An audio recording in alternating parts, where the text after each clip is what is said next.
Sveiki. Žįstate Peterį Griffiną? Jo, čia toks žinau, geras draugelis. Tipo, visada šeštadieniais 10 val. Prie Našnyką susitinkam, sustojam, ką pabendraujam, parūkam biškį, alaus išgeriam ir išsiskirstam. Ai, žinai Brianą Griffiną. Gal turi kažką apie jį papasakoti? Sprogimai, žinai. Nieko. Brianas Griffinas, aš jo nesu matęs, bet iš Petro girdėjęs, tipo, geri draugeliai, jis šuo yra, kuris vaikšto, šneka, alkoholiks yra, prys vairuoja, įsivaizduoji. Ir karoči, toks maudėts pacukas, ką, neblogai būtų susitikti. Įdomi. Gal žinote dar Clevelandą Browną? Žinau, kad jis Briano draugas, Peterio draugas. Jo. Toks jo. Taigi, jo, tipo, ką priminį, dar paminėjo man Petras, kad jis karoči turi vieną juočkį draugelį, kitą invalidą ir tokį kaip šitaip gražiau pasakyti, kaip ir iškrypelį, toks pedofilas, žinai. Tai karoči, tasai Clevelandas Brownas, realiai maladėts, pacas, turėjo savo serialą, gerą šeimą turi, visada, kai maudas Petras jam stogą nugriauna pusę hatas. Tai ką, irgi susitikęs kažkas su Petru prie Načnyką, bet jie jau pirka ten 0,7 bajorų, man atrodo. Tai va. Taipogi norėjau paklausti, gal žinote kokių idėjų iš Family Guy viso serialo epizodų, kurie gal intimuotų mus pasijausti vienišais? Pasijausti vienišais, intimuoti. Karoči, esu matęs tokią seriją, kai ten buvo gimnazijos tipo pastinis skambutis sodyboj. Tai jie ten, karoči, šoka, jie ten 18-mečiai, kai kurie 17-mečiai. Ir tasai Quagmire, žinai, tipo krisaik toks biški škrypelis. Tai jis, karoči, pasiėmė vieną mergytę. Išdykius dalykus padarė, po to išaiškėjo, kad jinai buvo nepilnametė. Čia žiauru. Į teismą nuvarė, toks maladėts, čiūs, ateina, pasako savo kalbą ir viską freestylina, kaip žinai, jaunimas sako. Po to jo teisme jo mama atsirado ir jie kažką išsikalioja, jie visada skaito nuo to kompiuterio. Ir kai buvo tie debatai, jie ten visai pasimetus. Dabar tiksliai nepamenu, bet man atrodo, jis nepateko kalėjimą, laisvas.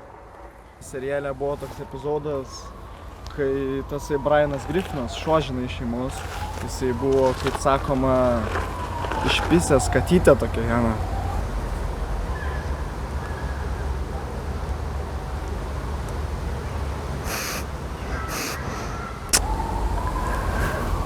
Santykio su manim ir šiuo įvykiu tikrai nematau ir tai negali būti, žinok.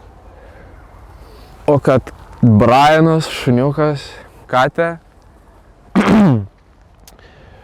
aš realiai, žinok, nesu matęs nieko apie tai, nei girdėjęs, nei ką. Aš žinau, kad jis buvo su kitais šunim, žinai, su kalytam padirbėjęs, bet kad su katinu, žinok, nesu girdėjęs. Ir kaip sakiau, su manim tikrai jokio ryšio neturi, nesąmonė kažkokia turi būti. Jis įkilęs iš Čikagoje, tokia labai populiaraus gangsterių kriminalų kvartalą, jis amerikoniškai vadinasi O-Block, yra gangstainai, kai jie tai rodo, va. Ir vienu žodžiu, jis tipo jau nuo jaunystės, kai gal ten 14 metų buvo, jis ten į teismus varė visokios. Jis pirmus žmonės nužudė, man atrodo, kai gal irgi 14 ar ten biš daugiau buvo. Tipo tie čiūjai nužudė jau draugelį.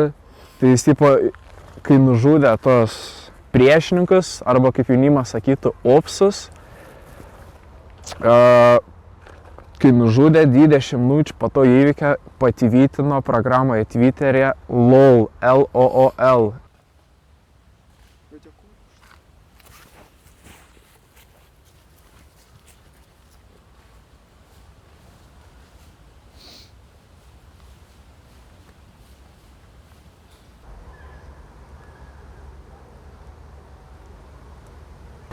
Žinau, kad tas Petro kūdikis Stiuvis, nu aš jį vadinsiu Stiuv, kad taip lengviau būtų šnekėti, ir Brianas. Tas kūdikis žiauriai protingas ir jis sukūrė laiko mašiną. Karočią, Brianas pasinaudojo šiuo momentu, nukeliavo iki 2 valandas prieš teroro atakas. 2 valandas, prieš teroro atakas. Jis žinojo, kad bus tos teroro atakos, jis pasiėmė savų ginklų ir kai teroristai bandė užgrobti lėktuvą, jisai sušaudė tas teroristus ir išgelbėjo 911. Tada... Ar matėte, kad Jake Paulas ką tik nukovojo Mike Tysoną, laimėjo prieš jį? Ką manote apie tą kovą? Taipogi gal yra šansas kažkada pamatyti jūs ringę, pavyzdžiui, kad ir su pačiu Jake Paulu? Jo, aš norėčiau eiti į ringą, bet tasai ringas būtų Koliziejaus arena, kur gladiatorius būdo. Ir Jake Paulas, jisai vienas nuogas stovės vidury toj arenoje ir aš jis su kardu subadysiu. Nu tik tokios sąlygos. Įsivaizduokite, kad poryt, tiksliau rytoj, atsiprašau, kelio operacija. Dabar įsijauskite tą vaidmenį, papasakokit, ką iš savęs galite apie tai pasakyti.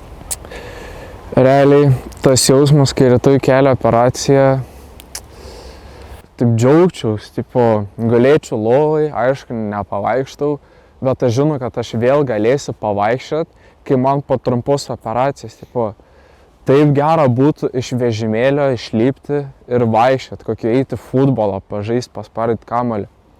Būčiau plaukuotas ir sakau, iš to džiaugsmo, iš to noro, kad viskas būtų gerai, aš net pamėlynuočiau. Tai va.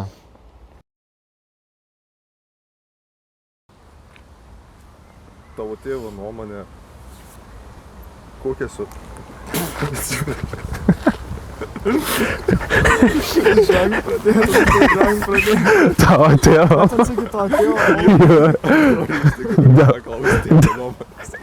Ką reiškia? Paplanuojam, ką jis atsakytų.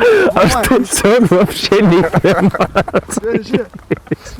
Paplanuojam, ką jis atsakytų. Aš vapšė neįtėmą atsakys.